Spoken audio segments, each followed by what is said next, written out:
Hello everyone, welcome to my channel K education. कैसे हैं आप सभी लोग? आई होप आप सभी लोग अच्छे होंगे। तो जैसे कि आप सभी लोग जानते ही हैं कि मैं सल्तनत कालीन भारत के बारे में आप लोगों को पढ़ा रही थी, जिसमें से मैंने उनके जो वंश थे, आपके गुलाम वंश, खिजली वंश, तुगलक वंश, ये सभी पढ़ा दिया है। और आज आपका चौथा वंश है सैयद वंश। इसके बाद एक वंश आपका और बचेगा, लोदी वंश। तो वो भी बहुत इम्पॉर्टेंट है, जिसमें पानीपत का युद्ध हुआ था। तो ये सारे आपके वंश जो आपके पेपर में पूछे जाते हैं, बिल्कुल भी मिस नहीं करने हैं, ठीक है। तो चलिए एकदम स्टोरी के माध्यम से आप इसको पढ़ते रहिए, सुनते रहिए सिर्फ, ठीक है। तो सैयद वंश के बारे में शुरू करते हैं। तो जैसे कि आप जानते हैं कि आपने पहला गुलाम वंश पढ़ा था, दूसरा खिजली वंश पढ़ा था, तीसरा तुगलक वंश पढ़ा था, और आज आप क्या पढ़ने जा रहे हो? चौथा सैयद वंश। एक और बचा है लोदी वंश, ठीक है। तो आज सैयद वंश की क्लास होगी, कल लोदी वंश, और ये चैप्टर आपका ख़त्म हो जाएगा, ठीक है। तो सैयद वंश जो है, इसको शुरू करने से पहले अगर आप पहली बार आए हो चैनल पर, तो जल्दी से सब्सक्राइब कर लो और साइड में बेल आइकन प्रेस कर लो, ताकि जब भी वीडियो अपलोड हो या फिर जब भी आपके लिए वीडियो लाई जाए तो नोटिफिकेशन आप तक पहले पहुँचे, ठीक है। तो सैयद वंश क्या है? सैयद वंश जिसको हम इस तरीके से भी लिख सकते हैं सैयद वंश, और इस तरीके से भी लिख सकते हैं, ठीक है। दोनों एक ही बात है, ठीक है, कंफ्यूज नहीं होना है। तो सैयद वंश जो है, ये दिल्ली सल्तनत पर शासन करने वाला कौन सा वंश था? चौथा वंश था, ठीक है। सल्तनत कालीन भारत किस पर शासन करता है? दिल्ली पर, ठीक है। तो दिल्ली सल्तनत पर शासन करने वाला ये कैसा वंश था? चौथा वंश था। इस वंश ने दिल्ली सल्तनत में 1414 से 1451 ईस्वी तक शासन किया, यानी इसका शासनकाल जो था वो 14 से 14 में शुरू हुआ और 1451 तक चला, ठीक है। इन्होंने क्या किया? इन्होंने जो तुगलक वंश है, यानी इससे पहले कौन सा वंश था? तुगलक वंश था। तो इन्होंने तुगलक वंश के बाद राज्य की स्थापना की, यानी तुगलक वंश खत्म हुआ और इसने अपनी स्थापना शुरू की। यह वंश मुस्लिमों की तुर्क जाति का यह आखिरी राजवंश था। समझ में आया? इसके बाद जो वंश आएगा वो तुर्क जाति का नहीं है, ठीक है। यानी जो हमारा लोदी वंश है वो तुर्क जाति का नहीं है, इसलिए इसको जो सैयद वंश है यह मुस्लिम की तुर्क जाति का आखिरी वंश था। ये चीज़ याद रखिएगा, अगर आपसे पूछा जाए कि मुस्लिम की तुर्क, मुसलमानों की जो तुर्क जाति है उसका जो लास्ट वंश था, यानी आखिरी वंश था, वो कौन सा था? तो वो था सैयद वंश, ठीक है। इसके बाद आपका जो लोदी वंश है वो तुर्क जाति का नहीं है, ठीक है। चलिए सैयद वंश के शासक पढ़ लेते हैं। तो सैयद वंश में कौन कौन से शासक किन्होंने अपना शासनकाल किया? तो सबसे पहले आते हैं सैयद खिज्र खां, जिन्होंने 14 से लेकर के 14 से 21 तक का अपना शासनकाल चलाया। फिर आते हैं मुबारक शाह, जिन्होंने 14 से 21 से अपना शासक शुरू किया और 14 से 34 ईस्वी तक उनका शासक चला। इसमें भी 4 हैं, जिसमें से तीसरे आते हैं मोहम्मद शाह। अभी ऊपर आपने पढ़ा मुबारक शाह, फिर आते हैं मोहम्मद शाह। मोहम्मद शाह जो है, इन्होंने 14 से 34 ईस्वी से लेकर के 1445 ईस्वी तक अपना शासन किया। फिर आते हैं आलम शाह, ठीक है। आलम शाह ये इन्होंने जो है 14 से 45 ईस्वी से लेकर 14 से 76 ईस्वी तक अपना शासनकाल किया, ठीक है। चलिए अब हम एक एक करके सबके बारे में जानते हैं कि इन्होंने अपने शासनकाल में क्या क्या किया और कैसे अपना शासनकाल चलाया, ठीक है। तो हमारे आते हैं सैयद खिज्र खां, ठीक है। सैयद खिज्र खां हमारे आते हैं।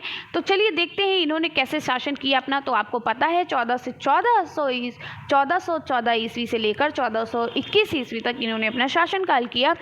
खिज्र खां ने सैयद, यहाँ पर सैयद होगा, ठीक है, सा लिख लीजिएगा। खिज्र खां ने सैयद वंश की स्थापना की। किसकी स्थापना की है? सैयद वंश की स्थापना किसने की? खिज्र खां ने की। 4 लोगों ने की थी, ठीक है। खिज्र खां ने की थी, मुबारक खां ने की थी, और किसने की थी? मोहम्मद खां ने की थी, और 4 लोगों ने की थी, ठीक है। तो खिज्र खां ने सैयद वंश की स्थापना की। खिज्र खां ने 1414 ईस्वी में दिल्ली की राजगद्दी पर अधिकार कर लिया, यानी इससे पहले जो हमारा वंश था वो था तुगलक वंश। इसके बाद जो खिज्र खां आए तो उन्होंने दिल्ली की राजगद्दी पर अपना अधिकार जमा लिया। खिज्र खां ने सुल्तान की उपाधि न धारण करके अपने को रियायते आला की उपाधि से ही खुश रखा। इन्होंने ये नहीं कहा कि इन्होंने सुल्तान की उपाधि नहीं धारण की, इन्होंने अपने आप को रियायते आला की को कहना शुरू करवाया। रियायत आला की जो उपाधि है उससे खुश रखा अपने आप को। जब भारत को लूट कर तैमूर लंग वापस जा रहा था, उसने खिज्र खां को मुल्तान, लाहौर और दीपालपुर का शासक नियुक्त कर दिया था, ठीक है। खिज्र खां के शासक काल में पंजाब, मुल्तान एवं सिंध पुनः दिल्ली सल्तनत के अधीन हो गए, ठीक है। चलिए आगे बढ़ते हैं। ये जो सुल्तान थे, सुल्तान को राजस्व वसूलने के लिए भी प्रतिवर्ष सैनिक अभियान का सहारा लेना पड़ता था, यानी हर साल सैनिक अभियान का सहारा लेना पड़ता था। उसने अपने सिक्कों पर तुगलक सुल्तानों का नाम खुदवाया था, यानी जो उसका जो सिक्का था उस पर उसने क्या, जो सुल्तान थे, सुल्तान लोगों ने अपने सिक्के पर किसका नाम खुदवाया था, किसका नाम वहाँ पर लिखा था, तुगलक सुल्तानों का। ठीक है।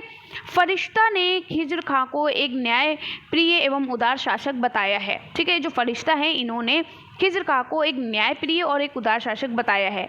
अब देखते हैं कि जो हमारे खिज्र खां हैं इनकी मौत कब हुई, तो 20 मई 1421 को खिज्र खां की मृत्यु हो गई।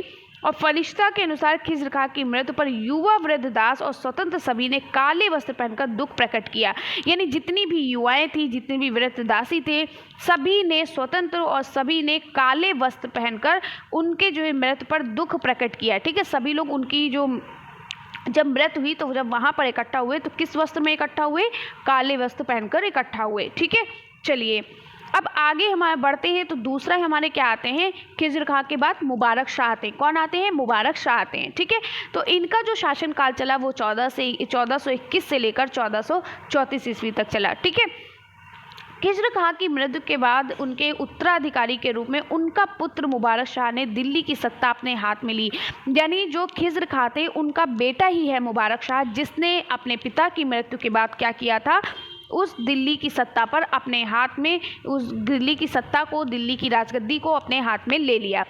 अपने पिता के विपरीत उन्होंने अपने आप को सुल्तान के रूप में घोषित किया, यानी उनके पिता ने अपने आप को सुल्तान के रूप में नहीं घोषित किया था, लेकिन इनके जो बेटे थे मुबारक शाह, इन्होंने जब राजगद्दी पर ये बैठे तो इन्होंने अपने आप को सुल्तान कहलाया। ठीक है।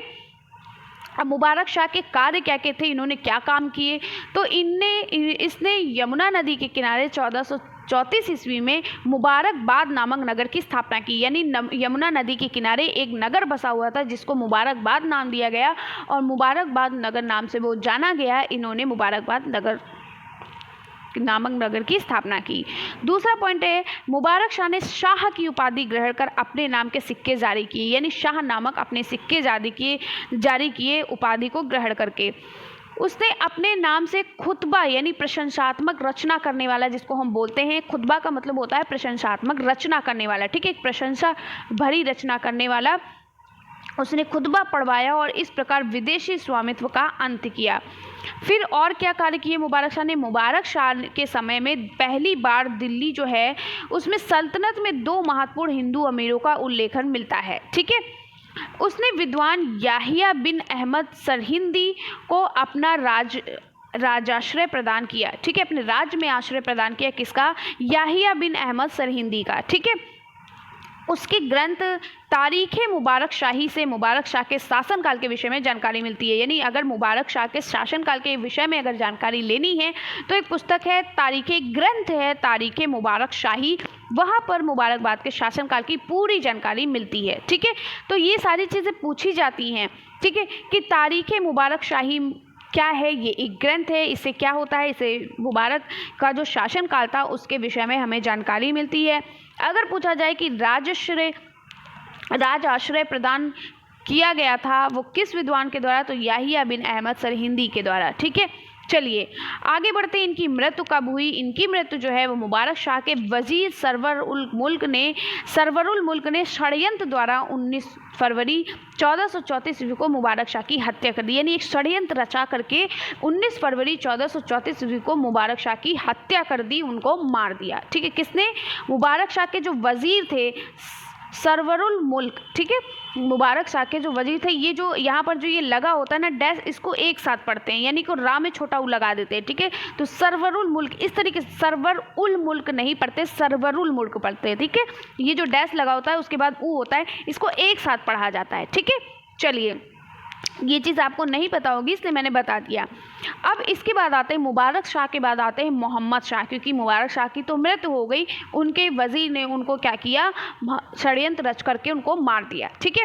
मुबारक शाह कौन थे, मुबारक शाह जो थे वो खिज्र खां के क्या थे, वो खिज्र खां के बेटे थे। ठीक है। अब मोहम्मद शाह के बारे में पढ़ते तो मोहम्मद शाह का शासनकाल यहाँ से शुरू होता है, जो 1434 ईस्वी से 1445 ईस्वी तक होता है। अब मुबारक शाह ले दत्तक पुत्र मोहम्मद शाह मोहम्मद बिन खरीद खां, यानी इनका ये भी नाम था मोहम्मद बिन खरीद खां, ठीक है, को वजीर सरवरुल मुल्क एवं अन्य अमीरों से मिलकर 19 फरवरी 1434 को दिल्ली का सुल्तान बना दिया, ठीक है। यानी इनके जो वजीर सरवरुल मुल्क हैं इनका और अन्य जो अमीर जो लोग थे उनसे मिलकर के 19 फरवरी 1434 को दिल्ली का इनको सल्तनत बना दिया गया, ठीक है। इसने मुल्तान के सूबेदार बहलोल को खाने खाना की उपाधि दी। मोहम्मद शाह नाम मात्र का शासक था, ये क्या था, एक नाम मात्र का शासक था, ठीक है। शासन पर पूर्ण नियंत्रण किसका था, वजीर सरवरुल मुल्क का था। यानी मुबारक शाह एक नाम मात्र का शासक था, उसकी कोई उसमें वो नहीं थी, बस नाम का था कि ये एक सुल्तान है, ठीक है, ये एक राजा है। लेकिन सारा जो लेखा जोखा जो भी था, सारा चीज़ें जो देखता, जो भी सारी चीज़ें देखने वाला था, जो भी नियंत्रण जिसके हाथ में पूरे उस शासक का था, वो था वजीर सरवरुल मुल्क के हाथ में, जिसने इनके पिता को क्या किया था, मरवा दिया था, ठीक है। मोहम्मद शाह के शासक बनते ही वजीर ने शस्त्रागार, ठीक है, शस्त्रागार, राजकोष एवं हथियारों पर आधिपत्य कर लिया, ठीक है। मोहम्मद शाह को मारने के लिए वजीर सरवरुल मुल्क षड्यंत्र कर रहा था, ठीक है। अब ये मोहम्मद शाह को भी मारने का क्या कर रहा था, षड्यंत्र कर रहा था, ठीक है। मुबारक शाह को तो मरवाया ही था, मोहम्मद शाह को मारने का भी षड्यंत्र रच रहा था, क्योंकि सब कुछ इसके हाथ में था। जितने भी शस्त्र थे, यानी जितने भी हथियार थे, जितने भी राजकोष थे, सब इसी के हाथ में थे, ठीक है। तो ये भी षड्यंत्र रच रहा था, ठीक है। इसने पहले ही मोहम्मद शाह ने वजीर व उसके समर्थकों को मार दिया था, यानी इससे पहले ही मोहम्मद शाह ने वजीर और उनके समर्थकों को मार दिया था। मोहम्मद शाह ने कमालुल मुल्क को नया वजीर बनाया। किसको बनाया, कमालुल मुल्क को नया वजीर बनाया। यानी जो मोहम्मद शाह को मारने के लिए वजीर सरवरुल मुल्क षड्यंत्र रच रहा था, तो इससे पहले ही मोहम्मद शाह ने क्या किया, वजीर और उसके जितने भी समर्थक थे उसको मार दिया। यानी इसको पता चल गया कि जो ये हमारा वजीर है, जो ये पहले से जो वजीर बना हुआ था सरवरुल मुल्क, ये हमें मारने का षड्यंत्र रच रहा है हमारे पिता की तरह। तो इसने क्या किया, इसने उसको मारा और उसके साथ जितने भी उसके समर्थक थे उसको भी मार दिया, ठीक है। यानी अपनी रक्षा के लिए उसने मरवा ही दिया उसको, ठीक है।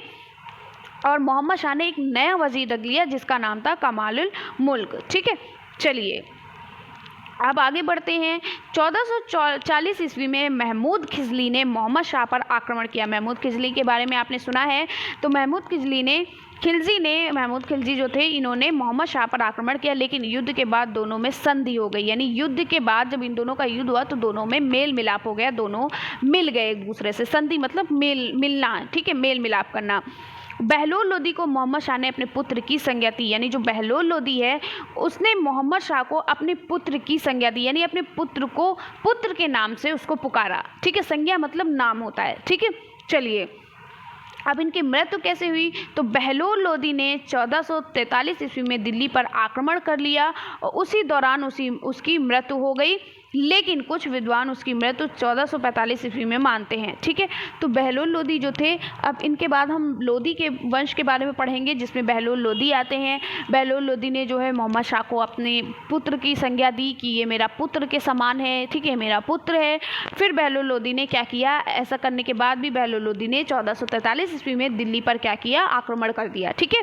आक्रमण करने के बाद ये जो हमारे मोहम्मद शाह थे इनकी क्या हो गई, मृत्यु हो गई। लेकिन कुछ विद्वानों का कहना है कि उस समय नहीं हुई थी, 1445 ईस्वी में हुई थी, ठीक है। चलिए अब आगे बढ़ते हैं। अब उनके बाद आते हैं, मोहम्मद शाह के बाद आते हैं आलम शाह, ठीक है।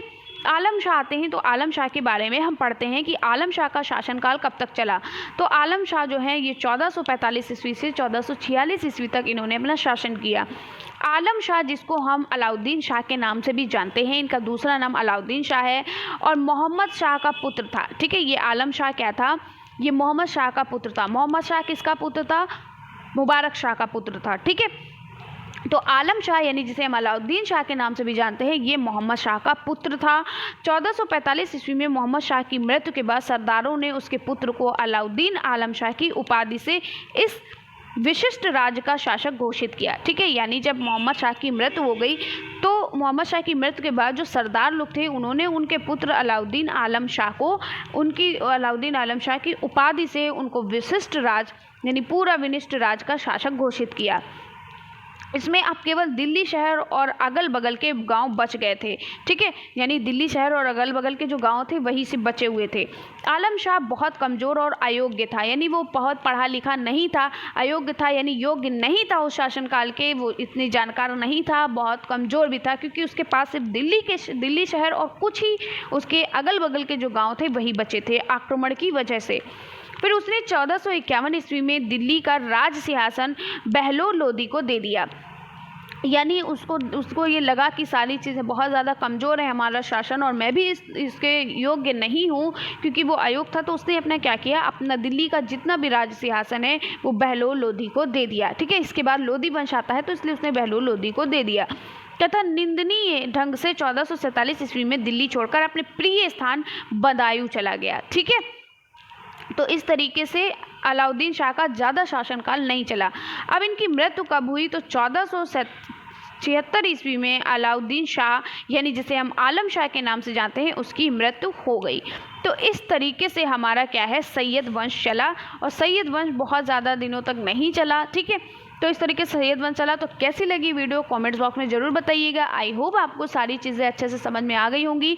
लास्ट इसका चैप्टर जो है वो बचा है लोदी वंश, जो बहुत ही ज़्यादा इम्पॉर्टेंट है, और उसी में हमारा पानीपत का युद्ध हुआ था और पानीपत के युद्ध से बहुत क्वेश्चन पूछे जाते हैं, ठीक है। तो बिल्कुल भी देखना मत भूलिएगा, और जितने भी मैंने वंश पढ़ाए हैं सभी इम्पॉर्टेंट है, सभी पढ़िएगा, ठीक है। अगर आपने इससे पिछले नहीं पढ़े हैं तो वो भी पढ़ लीजिएगा क्योंकि बहुत इंपॉर्टेंट है, ये आपका जो ये यूनिट है ये बहुत इंपॉर्टेंट है, ठीक है। इसलिए इसको मैंने एक एक करके अलग अलग पढ़ाया है, इसीलिए इसको बहुत अच्छी तरीके से पढ़ाया है, ठीक है। तो ये आपके वंश जो हैं ये महत्वपूर्ण हैं, इसलिए इनको स्किप मत करिएगा, पूरा पढ़िएगा ताकि ये आपके एग्ज़ाम के समय आपको अच्छे से पढ़ा हो, ठीक है। तो अगर वीडियो अच्छी लगी है तो लाइक करिएगा, चैनल को सब्सक्राइब कर लीजिएगा अभी तक अगर नहीं किया है, और वीडियो को ज़्यादा से ज़्यादा शेयर करिएगा ताकि इसका लाभ सभी लोग उठा सकें। तो मिलते हैं इसी तरीके से नेक्स्ट वीडियो में, तब तक के लिए बाय बाय, टेक केयर।